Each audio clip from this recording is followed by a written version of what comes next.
এই ফাতেমা সব সময় পর্দায় থাকতেন, দিনের বেলা বেরোতেন না, সারা দিনে টয়লেট করতেন একবার, সেটাও করতেন রাত্রে, যাতে দিনের বেলা কেউ তারে না দেখে। কি ব্যালেন্স লাইফ, কি ব্যালেন্স লাইফ! রাতে একবার টয়লেটে যাওয়া মানে কি সারাদিন খাওয়া দাওয়া এরকম ব্যালেন্স করে করতেন। কেউ দেখতে পারে নাই ওনারে, কেমন ছিল কেউই জানতো না।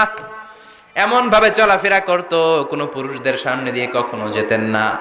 এজন্য ইন্তেকালের আগে আলীকে বললেন, আলী, বিশ্বনবীর ওসিয়ত অনুযায়ী কিছুদিন পরে আমি আমার বাবার সাথে সাক্ষাৎ করব। ইন্তেকালের সময় বেশি লোক আমার জানাজাতে আসার দরকার নাই, নিজেরা দোয়া করে দিলে চলবে। আর আমার জানাজার খাটিয়ার উপর দিয়ে বিশাল একটা বোরকা দিয়ে দিও। এটার আরবিতে বলে নাউশ। কি বলে? এই প্রথম কোন নারী তার খাটিয়ার উপরে নাউশ ব্যবহার করেছে, জন্য এটাকে বলে সুন্নাতু ফাতিমা, ফাতেমার সুন্নাত। সাইয়েদাতুনা ফাতেমার আগে কেউ জানাজার খাটিয়াতে নাউশ ব্যবহার করে নাই। আল্লাহু আকবার, আল্লাহু আকবার। আলীকে বলে গেলেন, আলী, অল্প কয়েকজন পুরুষ নিয়ে জানাজা দিও, বেশি মানুষের কাছে আমারে নিও না।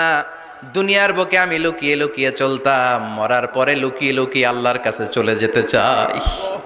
পুরুষদের সামনে আমারে নিও না। ও মা, এই ফাতেমার জীবনী থেকে আপনার জন্য শিক্ষা হলো পর্দা।